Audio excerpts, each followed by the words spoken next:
नमस्कार साथियों, एक बार फिर से आप सभी का बहुत बहुत स्वागत करता हूं। आज इस वीडियो में हम गवर्नमेंट ऑफ इंडिया एक्ट 1858 को डिटेल में कवर करेंगे।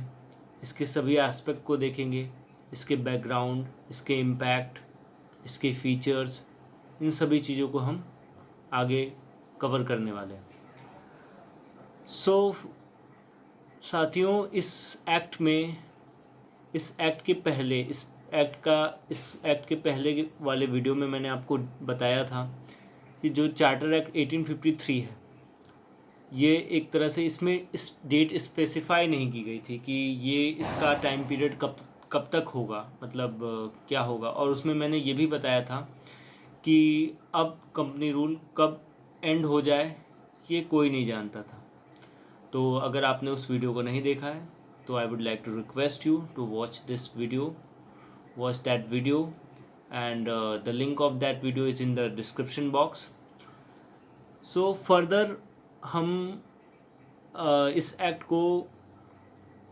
एक्ट का बेस समझने की कोशिश करते हैं। साथियों, ये एक्ट एक तरह से इस एक्ट की जो ओरिजिन है वो मॉडर्न हिस्ट्री में है, जो कि रिवॉल्ट ऑफ 1857 में हुआ था, जिसे हम प्रथम स्वतंत्रता संग्राम बोलते हैं या सिपाही म्यूटिनी बोलते हैं, फर्स्ट वॉर ऑफ इंडिपेंडेंस बोलते हैं। तो सैनिक विद्रोह, जो कि मंगल पांडे, आपने शायद मूवी भी देखी होगी। इसका कनेक्शन उस इवेंट से है। और उसके पहले जो ईस्ट इंडिया कंपनी ने अपनी पॉलिसीज़ कर रखी थी, ईस्ट इंडिया कंपनी तो 1600 से ही स्टार्ट हो गए थे अपना काम करना। 1757 में बैटल ऑफ प्लासी होता है, 1765 में बैटल ऑफ बक्सर होता है।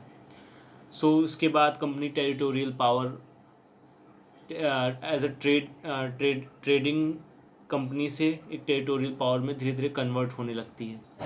फिर उसके बाद कंपनी के एम्बिशंस भी बढ़ने लगते हैं। एम्बिशन बढ़ते बढ़ते कंपनीज अपनी पॉलिटिकल, सोशल, इकोनॉमिक और कल्चरल सभी तरह की पॉलिसीज़ में अपनी पॉलिसीज़ से इंडिया को इन्फ्लुएंस करती है। अब इसके पीछे बहुत सारे रीज़न थे।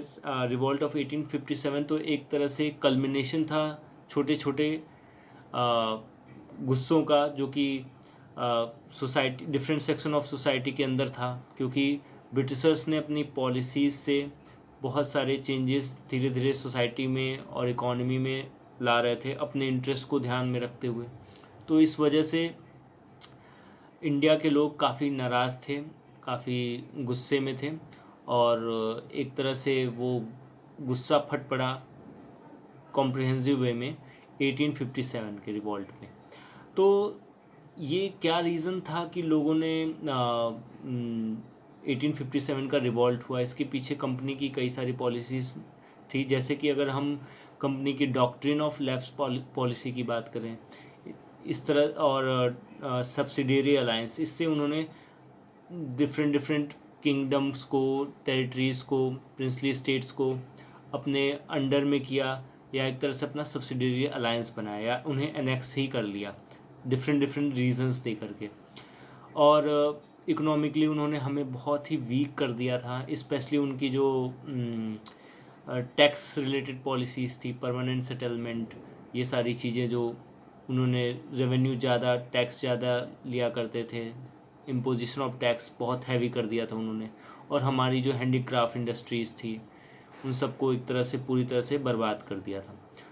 तो और बहुत सारे ट्रेड अपने फेवर में पॉलिसीज़ बनाया करते थे, जिससे हमारी पूरी तरह से इंडिया की इकॉनमी रप्चर हो चुकी थी, पूरी तरह से बर्बाद हो चुकी थी। और सोशली उन्होंने सती प्रथा पे बैन लगवा दिया और भी कई चीज़ें की। हालांकि उन्होंने सोशल एविल्स को दूर किया, लेकिन और भी कई ऐसे इश्यूज़ थे जिस पे उन्होंने इंटरफेयर किया, जिससे लोगों के रिलीजियस सेंटिमेंट और कल्चरल सेंटिमेंट्स काफ़ी आहत हुए, जिससे लोगों में गुस्सा था। और इन सब, और मिलिटरीली जो उन्होंने इंडियंस को अपने आर्मी में रिक्रूट किया हुआ था, तो उसमें भी उनके साथ डिस्क्रिमिनेशन होता था इंडियंस के साथ, क्योंकि जो ऑफिसर्स होते थे वो इनके साथ डिस्क्रिमिनेशन करते थे बेस्ड ऑन पेंशन, सैलरी, उनके खाने पीने का, उनके रहने का, जो भी उनको घर और दिया जाता था, जो भी उनको क्वार्टर वार्टर मिलते थे, तो एक तरह से काफ़ी हर लेवल पे उनके साथ डिस्क्रिमिनेशन होता था, रेसिज्म तो था ही। तो ये सारी चीज़ें थी जिससे सोसाइटी बहुत नाराज़ थी, और इंडियन सोसाइटी। और एक तरह से जो कार्ट्रिज वाला इवेंट था, जो कि आपने मंगल पांडे मूवी में देखी होगी, और उसमें कार्ट्रिज को लेकर के ये हुआ था कि हिंदूज़ और मुस्लिम के सेंटिमेंट्स भड़क गए थे। वो और डिटेल में मैं जाना नहीं चाहूँगा, वीडियो बहुत लंबी हो जाएगी। तो फ़िलहाल आप ये समझिए कि एक तरह से जो ब्रिटिश ईस्ट इंडिया कंपनी थी, उसने उसकी पॉलिसीज़ से इंडियन सोसाइटी पूरी तरह से परेशान हो चुका था और लोग गुस्से में थे। और एक ऐसा इवेंट हुआ जो कि 1857 में रिवॉल्ट हो चुका था, रिवॉल्ट का रूप ले लिया। अब उस रिवॉल्ट ने ब्रिटिश गवर्नमेंट को पूरी तरह से शेक कर दिया, पूरी तरह से उनकी जड़ें हिला के रख दी। उसके बाद अब इस गवर्नमेंट ऑफ इंडिया का बैकग्राउंड क्रिएट होता है यहाँ पे। गवर्नमेंट ऑफ इंडिया एक्ट 1858 का एक्ट जो है, अब उसकी बैकग्राउंड यहाँ से तैयार होता है। जैसे ये हुआ तो एक तरह से ब्रिटिशर्स को समझ में नहीं आया कि कैसे इसे हैंडल करें। पूरी तरह से उनका एडमिनिस्ट्रेशन फेल हो चुका था। तो अब किसी तरह से उन्होंने सप्रेस किया, और इस रिवोल्ट को सप्रेस किया, और धीरे धीरे फिर जा कर के गवर्नमेंट ऑफ इंडिया एक्ट फिर लाया गया।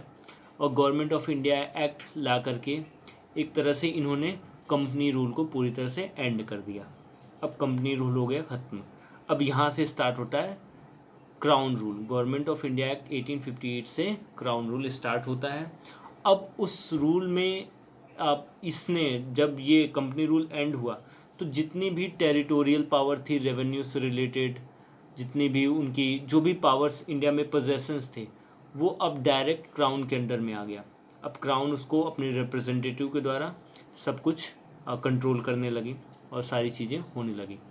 तो ये इसका बैकग्राउंड था गवर्नमेंट ऑफ इंडिया एक्ट का।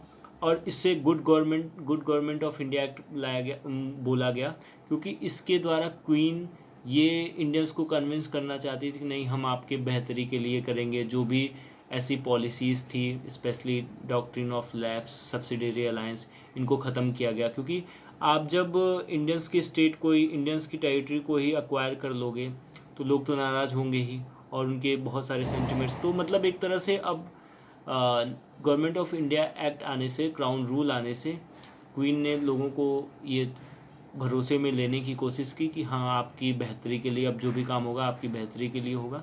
और इस तरह से कंपनी रूल एंड हो जाता है और सारी पावर क्राउन के अंडर में चली जाती है। अब इस एक्ट के फीचर्स की बात करते हैं कि इस एक्ट के मेन फीचर्स क्या क्या थे।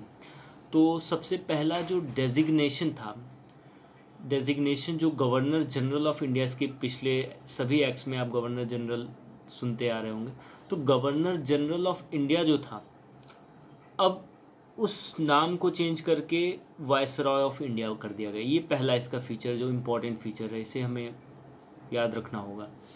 तो गवर्नर जनरल ऑफ इंडिया से वायसरॉय ऑफ इंडिया हो गया। अब ये वायसरॉय एक तरह से डायरेक्ट रिप्रेजेंट करता है क्राउन को, और वायसरॉय ऑफ इंडिया बनने के बाद और जो भी चीज़ें होंगी, वो पोजेशंस या जो भी कंट्रोल होगा, वो क्राउन के हाथ में डायरेक्ट होगा, और क्राउन वायसरॉय के थ्रू उस चीज़ को डील करेंगी। ये डायरेक्ट उस क्राउन को रिस्पॉन्सिबल होंगे वायसरॉय। और इसमें एक इम्पॉर्टेंट पॉइंट ये भी आता है कि एक नया ऑफिस क्रिएट कर दिया गया। वो नई ऑफिस का नाम था सेक्रेटरी ऑफ स्टेट। ये क्या थे? ब्रिटिश कैबिनेट के एक मिनिस्टर होते हैं जो सेक्रेटरी ऑफ स्टेट थे। वो ब्रिटेन में रह करके इंडियन एडमिनिस्ट्रेशन को देखेंगे, सुपरवाइज करेंगे इंडियन गवर्नमेंट को, क्या हो रहा है, कैसे हो रहा है, सारी प्रशासनिक प्रक्रियाएं या एडमिनिस्ट्रेटिव सिस्टम कैसे चल रहे हैं, ये सारा कुछ उनको।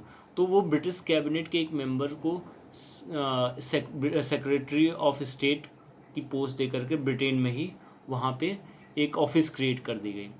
और इस ऑफिस के तहत एक तरह से उनको 15 मेंबर्स की काउंसिल भी दे दी गई, जो कि एक एडवाइजरी नेचर की होती थी।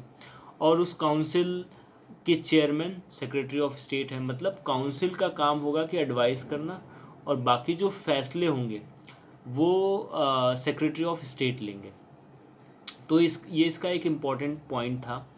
और इसमें अगर हम बात करें इसमें इस एक्ट का पूरा पर्पस क्या था, इस एक्ट का अगर पूरा पर्पस समझने की कोशिश करें तो इस एक्ट ने ज़्यादा कुछ बदलाव नहीं किया जो एग्जिस्टिंग सिस्टम था गवर्नमेंट का।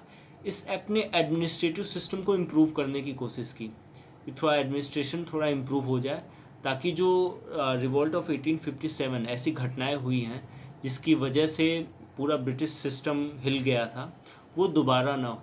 तो सर्टेन चेंजेस करके इन्होंने इंडियंस को कन्विंस करने की कोशिश की कि हाँ भाई आपके बेहतरी के लिए काम होगा और बाकी चीज़ें आगे फर्दर की जाएंगी। तो इस तरीके से गवर्नमेंट ऑफ इंडिया एक्ट के जो मेन फीचर्स थे, मेन पॉइंट्स थे, मैंने आपको बता दिया। अगर आपको कोई भी डाउट हो, कोई भी क्वेरी हो, कोई सजेशन हो, तो आप मेंशन कर सकते हैं। So that's all for today. Thank you so much for giving your valuable time, and keep supporting, like, share and subscribe. Thank you.